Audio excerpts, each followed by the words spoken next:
If you're going to see the Avatar movie this weekend, you might want to know how much this story has been influenced by the American military.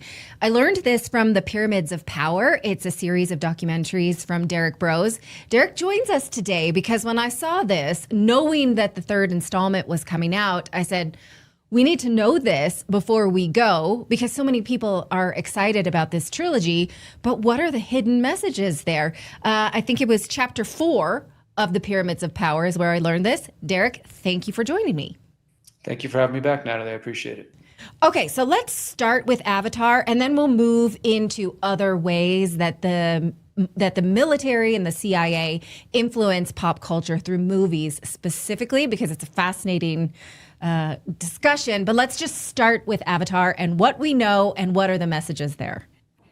Absolutely. So, like many people, I'm, I guess, kind of excited about this next Avatar movie, but I do think it is important to know that at the very least, we know for sure the original Avatar movie, and I would suspect based on the history of the military and the CIA in some cases influencing Hollywood, that it would not be surprising to know that the second and this third movie also were influenced. So what we know is that the original 2009 Avatar movie, this all came out, by the way, because of FOIA record releases from several different journalists that I did want to mention, Tricia Jenkins, Matthew Alford, and Tom Secker, who have really done, I think, the best work on this. And they found a few different pieces. For one, we found that, I guess maybe the most basic level, James Cameron, the director of Avatar, that he had been advised by different Marines. And, that maybe we could say that's not so bad. It's not such a huge thing.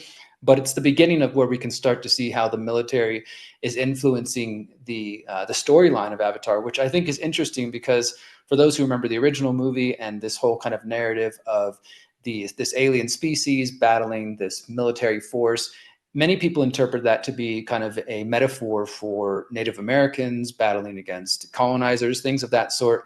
But it's interesting when you actually understand that the Marines, the military, they actually approved of many of these storylines. And not only did they approve it, they actually got James Cameron and some of the writers to change some of the storylines to make the Marines look more favorable and to make them look more heroic as opposed to, being the bad guys. Obviously, you could still interpret the characters in the movies as being the bad guys, but it's just one of the subtle ways, there's more that we know, that Avatar was influenced by the Marines, not just an advisory role, but actually getting them to change scripts and change some of the dialogue in the movie.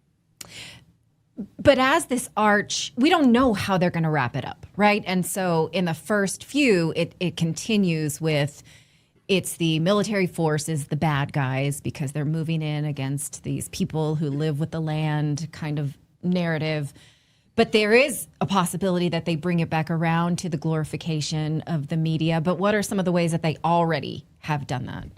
Sure. So we know that in April 2009, James Cameron met with what's called Hollywood liaison officers who are involved in the Marine Corps, and that this all came from 1,700 pages of the Marine Corps' entertainment media liaison, which many people don't even know that that's actually an office. All the military branches have these media liaison offices. They have officers specifically assigned to this to do this type of outreach. And again, it was interpreted by many people as an anti-war film, but I just wanted to make this clear that the liaison officers, they actually were proud of it. And they spoke about this at Comic-Con 2011. They spoke on a military panel about this and about the ways that they had influenced this. And they actually liked the film so much that they arranged for there to be screenings at military bases all around, really around the country and around the world, and to have some of the actors come participate in what they call the Navy Entertainment Program. So again, they may have kind of spun it as an anti-war program, or some people perceived it that way, but the military didn't seem to think so. And in fact, those researchers I mentioned earlier, Tom Secker being one of them, they actually believe that it could have been a situation where there's almost kind of like a psyop where the military wants it to be perceived as an anti-war film, despite the fact that behind the scenes they are actually influencing it. And this isn't unusual. It's as I'll detail more in a moment. We've seen decades and decades, and really almost 100 years now, of Hollywood being influenced by the military, by intelligence. And many of these films that they've worked on in the past have led to measurable increases in military signups and people choosing to join the armed forces, which, I guess if you think that's a positive thing, of course, then maybe that's something you celebrate. But I think for those who, think that this is just another surreptitious way to propagandize people, to try to get them to always view the American military and the Western forces as the heroes, that there might be reasons to be skeptical of that. And I do want to make it clear that at the moment, as of recording this, we don't have any detailed information on these new films. That is largely because the U.S. military and the DoD have kind of got it under wraps. In fact, one of those researchers I mentioned, Matthew Alford, he said, quote, "The government has seemed especially careful to avoid writing down details of actual changes made to scripts in the 21st century." So they've gotten more and more careful about this and finding ways to hide the details of which films they're influencing and what changes they're making. So we might never know for sure what these new Avatar films have been influenced or what changes may have been made by the military. But hopefully with time and with FOIA requests, we will get those details. So I'm going to go for it. I'm going to go for the crazy part, because these are, let's see them as American soldiers, right? And they are basically transforming themselves into super soldiers. It's like Captain America on steroids. And so this idea could be a way to sell us the transhumanistic side of what the military probably does want to become: super soldiers, super serum, but right? Like robots. It's not too far-fetched, I think. It's not. Okay, I think it sounds crazy coming out of my mind, but let's play it out. What do you think of that? Yeah, I mean, like you said, this is, well, I'll say this, like you mentioned super soldiers, obviously Captain America, Marvel, those have been some of the biggest franchises. Avatar is one of the most expensive films made of all time, and one of the most money producing films. It's been a big box office hit.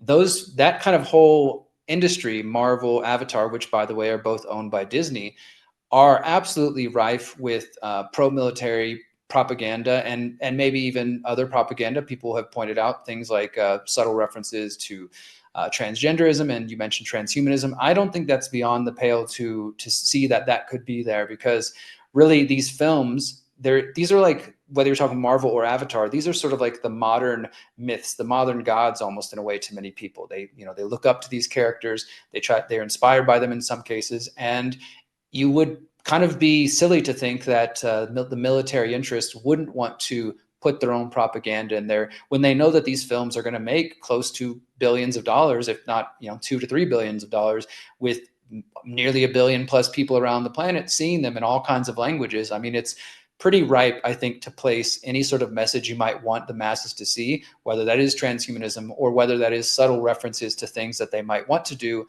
like colonizing other countries or even other planets, with Space Force and things like that.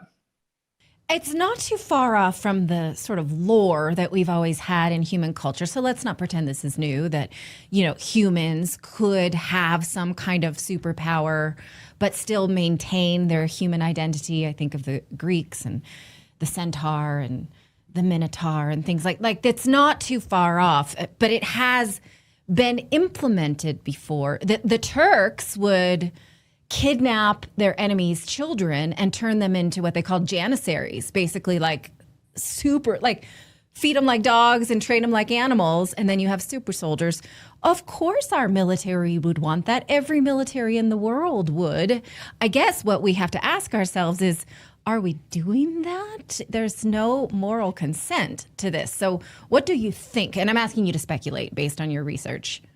Sure. Yeah. I mean, obviously there is a transhumanist agenda. There's agendas to genetically engineer babies, to genetically engineer humans. Like, I don't think the idea of super soldiers or, tampering with DNA, obviously these are not fantastical ideas anymore. These are things that are being openly discussed in the mainstream, and we should definitely suspect that the military, who is constantly looking to get an edge over other countries, or just to be, kind of on that cutting edge of the latest technology that can help them in warfare, would consider these things. And you can absolutely search, and of course, our favorite military branch that is always working on something crazy, DARPA, has definitely discussed super soldiers, and these kinds of ideas. Again, they're not beyond the reach of reality. They might sound fantastical to some people, but they are things that are being discussed. They are things that are being worked on. I wouldn't be surprised if there's black budgets. There's things that the American people and even Congress politicians who are, allegedly in power will never know about. And maybe sometime in the near future, we will see them on the battlefield. They will be rolled out. And I think the argument is always going to be in terms of the United States that, well, if we don't do it, the other side's going to do it. China's going to do it. Russia's going to do it. So we have to keep pushing. And we see this not just with talk around transhumanism and genetically altering human bodies and super soldiers, things of that sort, but with the push further and further towards AI and just this rapid expansion of technology of all kinds, that if we don't do it, the bad guys will do it. So then we should just keep going as far as we can, and morality be damned, consequences be damned. Right. And when we're saying transhumanism, we're not talking about transgender. That's maybe one piece of it. We're talking about the whole breakdown of the human experience: family, Absolutely. Gender, identity, and now body, right? And so this idea that I will have to have a talk with my son about, because he will find it very romantic that you could put yourself into an avatar that is all powerful. And I'll have to tell him, let's break down these messages, right? Because one other thing about that, Natalie, I think is important, that I think there's more and more people waking up to and talking about. It's something called the biodigital convergence, which has been discussed again by the military and by the intelligence agencies. And it's a very broad topic that, is too big for us to get in today. But if you're unaware, I encourage people to look up that term, biodigital convergence. And it is related to transhumanism. And it's even, bigger than that. It's talking about injecting the human body with nanobots, with all sorts of, really small technology that could go in the human body, could change us from the DNA level, but also change our face, our look, our eye color, all kinds of different things, from subtle ways like that people might think are cool. Oh, look, I got a new eye color just by injecting this pill, eating this pill that puts nanobots in my body. But again, the military is thinking about it in much bigger ways. And also for those who are concerned about sort of the attack on free humanity, when you're talking about the biodigital convergence, it's this idea that maybe even from whatever they're spraying in the skies or whatever has been placed in the injections, whether COVID or otherwise, that these types of technology, these types of nanobots and nanotech in general may already be in the human, human DNA in the human body, just waiting to be activated. Right. So let's talk about, I think, I'm always I struggle with how to be a human in this society and a normal person. And so, we're not saying don't go see these things. We're saying when you see them, learn to see the subliminal messages, right? So, because Absolutely. We're not asking people to stay in a box and have no cultural shared language and things like that. I want to make it clear that I'm trying. And I think that's a problem, person. Actually, that some people, because again, in our circles of conspiracy realists who investigate and question the world, you might get to a place where you can't help but see propaganda everywhere. And obviously the propaganda is out there, whether it's propaganda about gender roles or propaganda about militarism and what have you. And so some people I've seen get to this point where they're like, I don't watch anything. I get rid of Netflix. I get rid of TV, movies. I just don't even watch any of it. And I can understand that, but that's not really the role I take. I love, movies. I love watching, certain programs, but I also, of course, watch them with that skeptical eye. And that really is what this chapter 4 of the Pyramid of Power is about becoming aware of how Hollywood, from the very beginning, going back to World War II, the CIA and its predecessor, the OSS, that they've been knowingly putting in messages. Many of it was pro-war messages and trying to, reinforce the support for the Vietnam War, World War II, and things like that. That's always been happening, and it's there, and we should be aware of it. But that shouldn't mean, at least in my perspective, that you have to give up on all fun and all joy and just kind of, turn your back on everything at pop culture. I mean, you can watch it, but also kind of keep that protection, that shield on of, let me make sure I know what's going into my mind and into my heart, my spirit, and watch the programming. And when you see it, like, okay, look, they're bringing up climate change here. Let me just kind of ignore that and just keep watching. Or you can choose to tune out, of course. But I think that's what's most important to me, and why I made that particular chapter is, again, to raise awareness on this, to become aware that movies like Top Gun, Avatar, the Sum of All Fears, there was that one back in the day, Alias was a really popular one. There's a few others.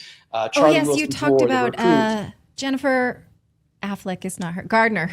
Jennifer Garner, and Ben Affleck, that they both Tell that They story. both visited the CIA. They both were many actors actually.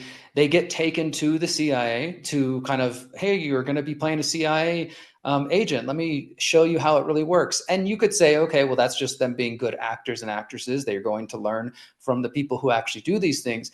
But again, as I mentioned earlier, oftentimes this leads to either the CIA or the military requesting specific changes about the script. So they'll say, okay, we're going to allow you to film on a military base, for example, or we'll allow you to use a real tank so you can have your movie look authentic as possible.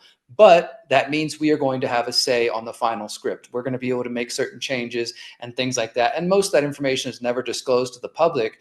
There's even, like, on Independence Day was another one, the original Independence Day with Will Smith, where the military let them use some of the jets, and some of the scenes that you see, those were filmed with real military equipment and real military men in some cases.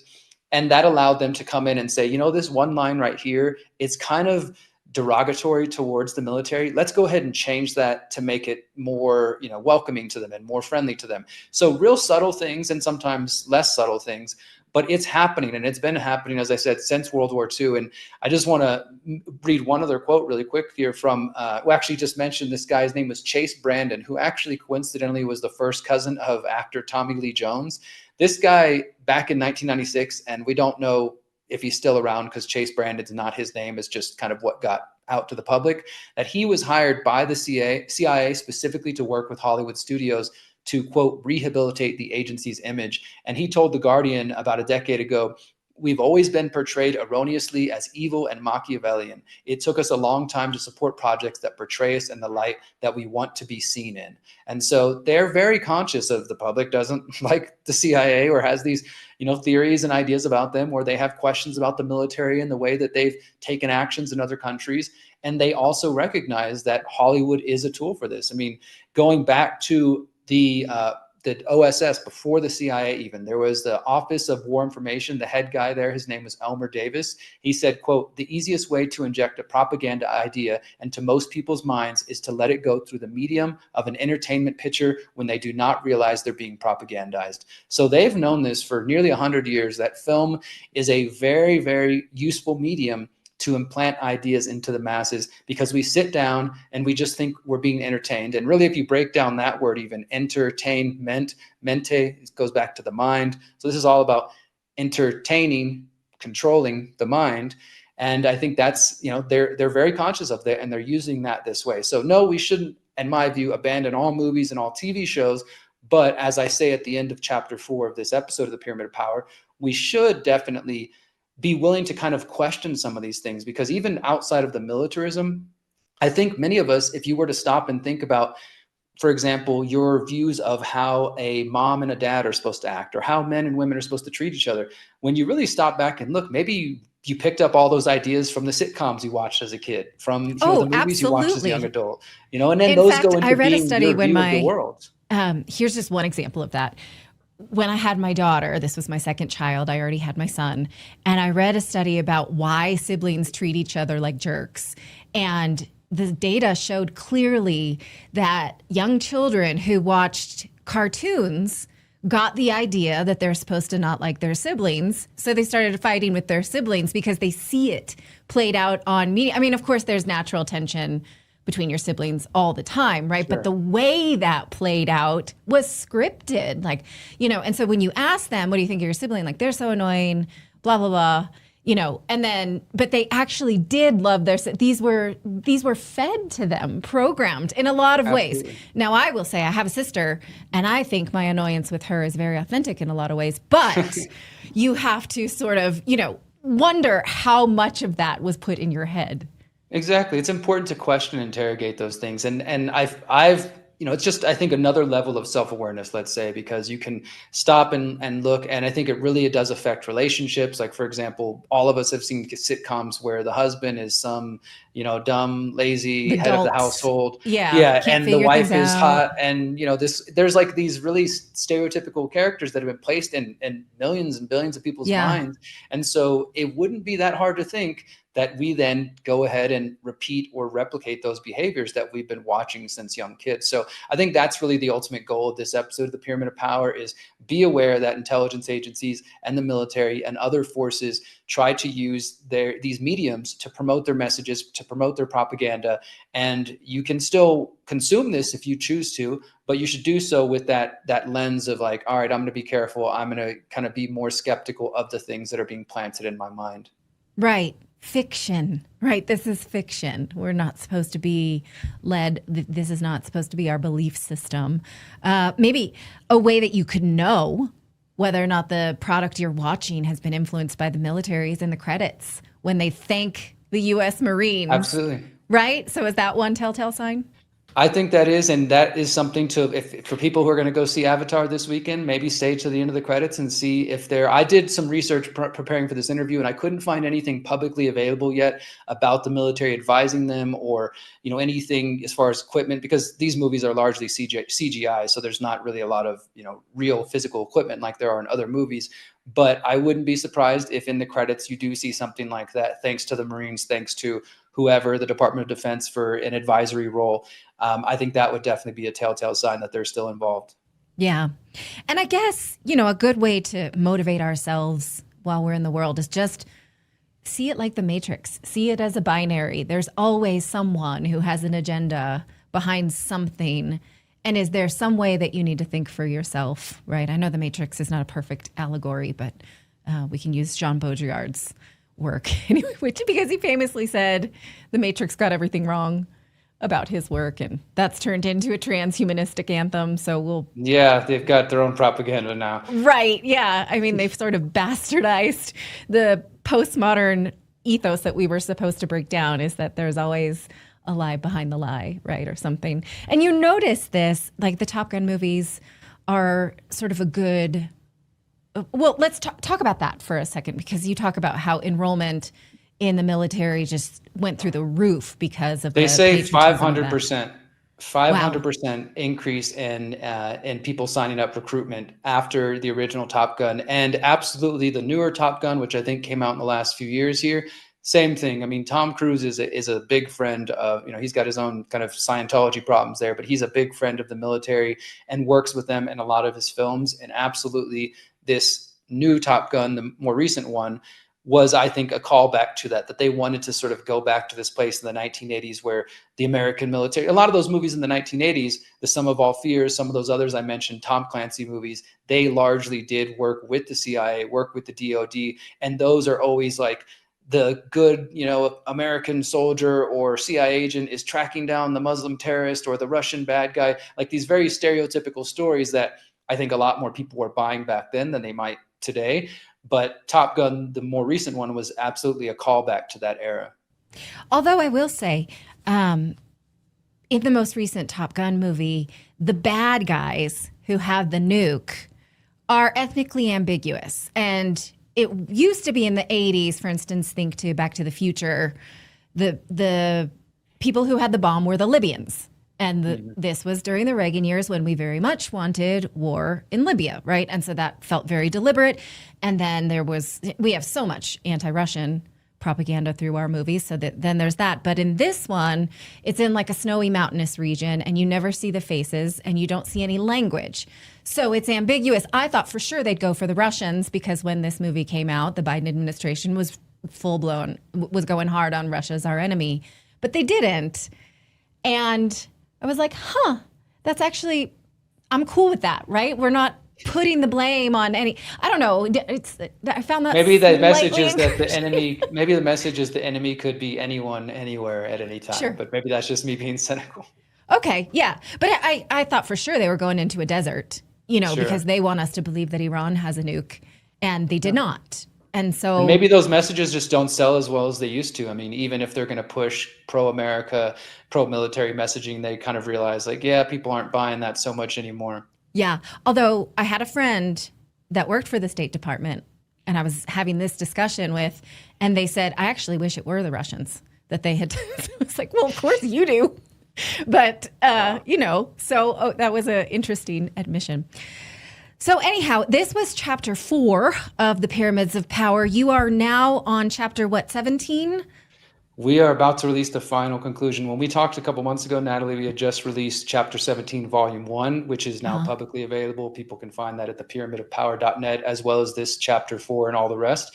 And on next Monday, the 21st, we are going to be releasing volume 2. It is, as I mentioned to you before, I'm partnering with this civil streaming platform. So it's going to be there for 5 weeks first. If people want to see it exclusively first, we do have a code for the Redacted audience. It's Redacted20. You can go to civil.com/TCR. That's CIVL.com/TCR. Sign up there for $5 a month or $50 a year. You get access to a whole bunch of other cool stuff. And it'll be there for 5 weeks. So if you sign up, be the first to see it, see my conclusion, because these final 2 pieces are, now that we've described the Hollywood military intelligence complex, big tech, all these other pieces, banking, kind of leading up to it, this final 2-part conclusion is all about, well, who is at the top of the pyramid. And so the first one, we looked at what is the deep state. We looked at, of course, the World Economic Forum, the Trilateral Commission, the Bilderberg Group.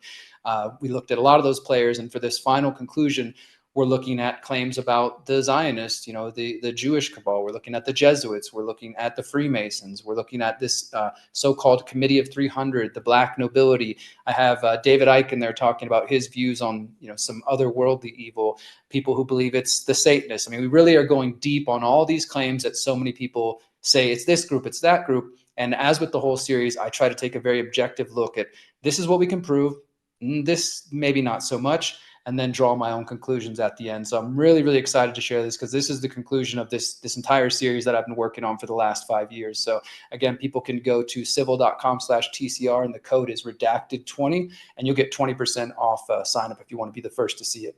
Fantastic. Did you actually interview David Icke? Yeah, I interviewed David Icke for this and G. Edward Griffin, James Corbett, Mark Passio. I mean, there's about I'd say 8 to 10 researchers, Catherine Austin Fitts, that are in there, all sharing their personal opinions and views on who they think or what they think is at the top.